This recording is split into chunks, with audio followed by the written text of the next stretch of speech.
Everything's okay. Good.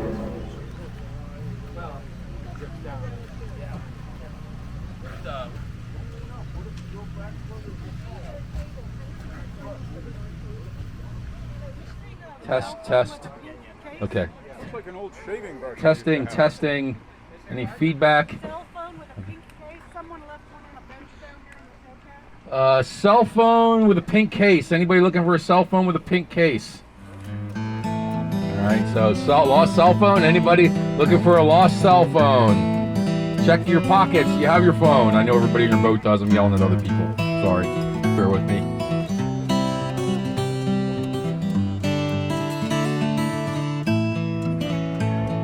Do we have 19? Is that what we're supposed to have? Yes, we're supposed to have 19. The stern line's still attached. All right. See how organized we are, right? You guys know we all are volunteers here, so we do our best, but it's not the. Sometimes we lack a little bit. All right, looks like we're ready to cast off.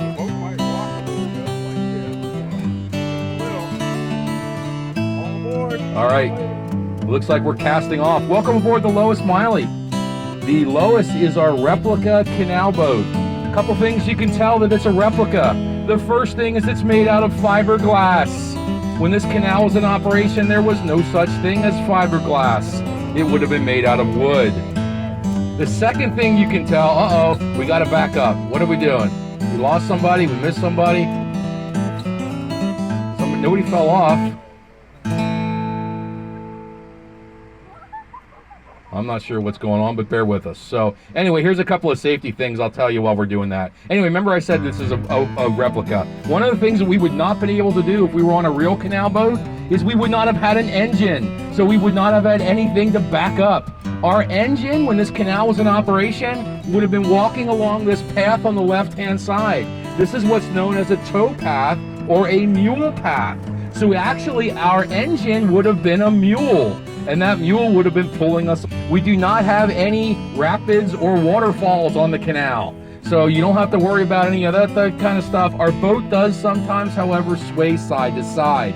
So we ask that you do remain seated the entire time we are moving, because we'd rather have you in our boat than in our canal. The other safety thing that I will point out to you is down both rows right in front of your feet, there are life jackets. In the event that we get torpedoed or we hit an iceberg and we start to sink, you are welcome to grab a life jacket and swim for it. Or you can simply stand up and walk to either side of the canal, because we're in about 2.5 to 3 feet of water. All right, so let us get back to dock here. We'll have to see what we need back here, and then we'll figure out. All right, so we're going to bring 2 on board and lose 2 crew members. All right. Yeah. You're getting the extended version of the tour. You might have to hear the bad life jacket joke twice now. I never heard that one. Yeah, right. Ton of manure. So you can tell that the canal company valued manure and people pretty equally. All right, we're going to start again. We're going to do an expedited turn. Okay. Unos, dos, go! Nobody wind up in the water. The crew got us off without anyone getting wet. We'll call that a win. All right, so now we're going to start again.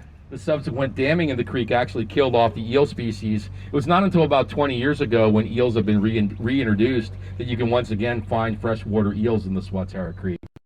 So I'm going to pause the history narration for just a second, because what you're about to see is the crowning achievement of the creation of this canal. This is the Union Canal Tunnel.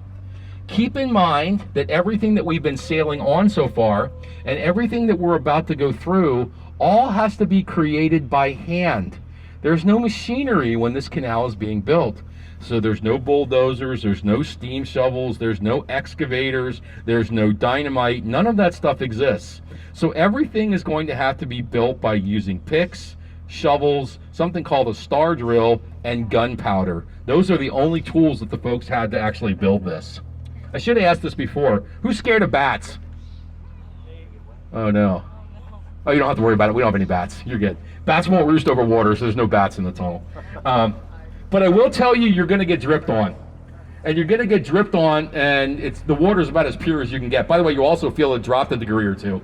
The water that's going to drip on you is probably coming through about 60 to 80 feet of rock that's on top of us. So it's filtered through a lot of rock. It's pretty good shape. What I will point out, some geological things. On the right-hand side of the boat, if you follow my light, you'll see this big crack that goes up the whole side of the tunnel. Geologists tell us 160 million years ago, there was a major earthquake here. This part of the continent was geologically active. That earthquake caused that split in the rock. It caused that crack that you're seeing there. Couple other things to note from a geological standpoint. Some of our rocks have some staining. We just went past some green back there. Anybody have any idea what mineral might cause green staining in rocks? Copper is correct. Nice. How about the brown staining? Anybody have an idea what mineral might cause the brown staining in the rocks? Iron is also correct. We have some iron content in the rocks here. We don't have as much as there is in the southern part of the county. If you're familiar with the Cornwall ore mines and the Cornwall iron furnace, that actually has a high concentration of iron ore in that area. So we have a little bit here, but not as much. The other color you're going to see is white. That's calcium. That's limestone is going to be, when the water evaporates coming through the limestone, it leaves that white.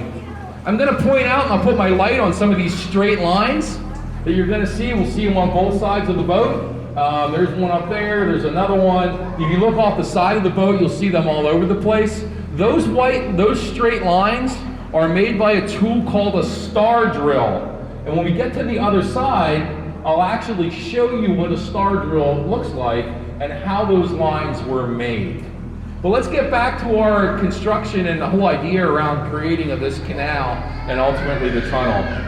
So if you remember, in 1762, the survey crew goes out. It follows the creeks, rivers, and streams that I talked about. And the survey crew reports back to the American Philosophical Society that yes, indeed, building a canal is going to be possible.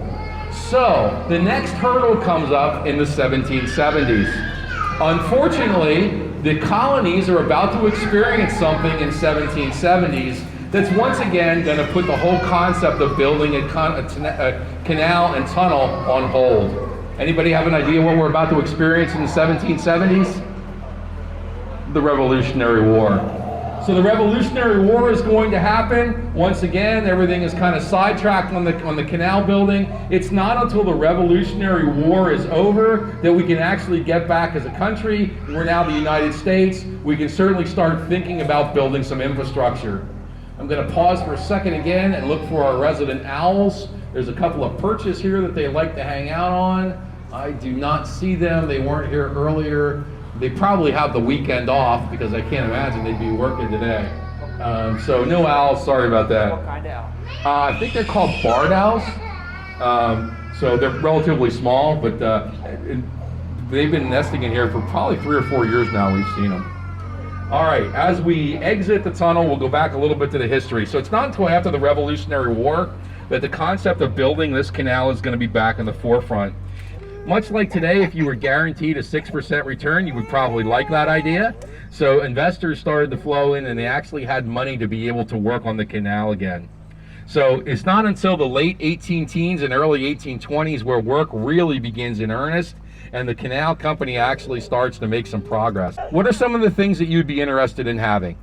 If you're going to look for a job today, what are you looking for? Money? Benefits? All right. I'll be back in a second to tell you what some of those money and benefits were. Captain Vince and I are going to turn the boat, though, so we'll be right back.